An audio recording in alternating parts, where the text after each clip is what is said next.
Dagenham Park School is an urban school. It's in an area of high economic deprivation with 50% of students embarking in Dagenham living below the poverty line. We're very diverse culturally and a high percentage of our students are English as an additional language. It's proven that there's a massive positive impact on pupil well-being with students that participate in arts. It's about critical thinking skills and communication skills and team working skills, all these brilliant skills that our students need to take forward to be successful in whatever career they go into, whether it's arts or not. It raises their aspirations and it gives them an opportunity to excel and it brings them to a place where they feel they can be themselves and they can learn and develop. Woodfield School is a secondary special education need school located in Brent. The school is divided into two pathways. Pathway 1 are students who have moderate to severe learning difficulties, and Pathway 2 are more moderate. Autism is kind of present across both pathways. And in terms of the arts at Woodfield School, we make sure that we cater to both of those pathways. Being a part of the SEND network has been absolutely incredible and has really supported our Artsmark journey. We're all really passionate about what we're doing and we want to work together. There's a beautiful sharing kind of culture, I would say, within that network, where all of the teachers are kind of saying, have you tried that? Have you heard of this organisation? Have you given this a go? One of the key parts of Artsmark is pupil leadership and pupil voice, and it's something that we've worked a lot on at Dagenham Park. So we have an Arts and Culture Council. The reason why I wanted to join the Arts Council is because I wanted to actually make a change, as in like for everybody to feel the way that they want to, have the ability to do what they want to. They've made some really quite significant changes to the school arts provision. A few years ago, dance moved into the P department and was taught by the P department, a small amount every year to each year group at Key Stage 3. The Student Arts Council really didn't like that and they petitioned to get that changed, and so now we have dance in Year 7 and 8 taught by a specialist dance teacher.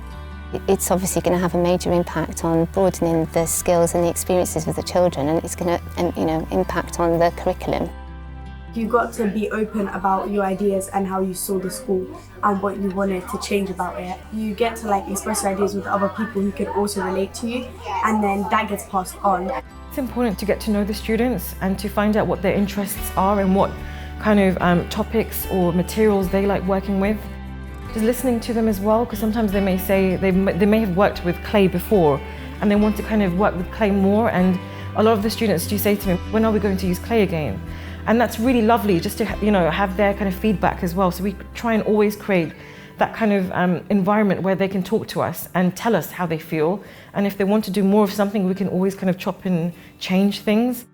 Pupil voice is so important for us. You can tell from how students are responding to an activity in a lesson, whether they're enjoying a task, for example, and if they're not, we can kind of really just, we can kind of pause at the end and just ask them, what would you like to do? Did you enjoy working with clay, for example, or the painting task? So I think having that openness, for having that dialogue with the students is really important.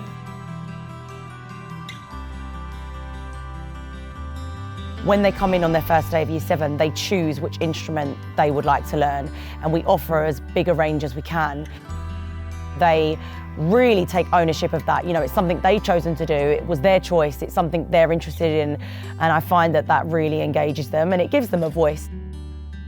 Without all of those extra rehearsals, without all of that extra, thought that we put into the curriculum to make it the way it is, they wouldn't be as engaged as they are and they might not achieve the outcomes that they're able to. And I just think that that's really special, to give young people a voice, to give them an opportunity to explore themselves creatively and understand that they can really achieve.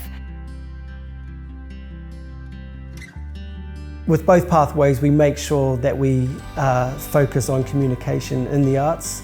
It allows young people to express themselves in ways that they either might not necessarily be able to do through writing and science and maths and other subjects, but also it helps them to express themselves personally through communication.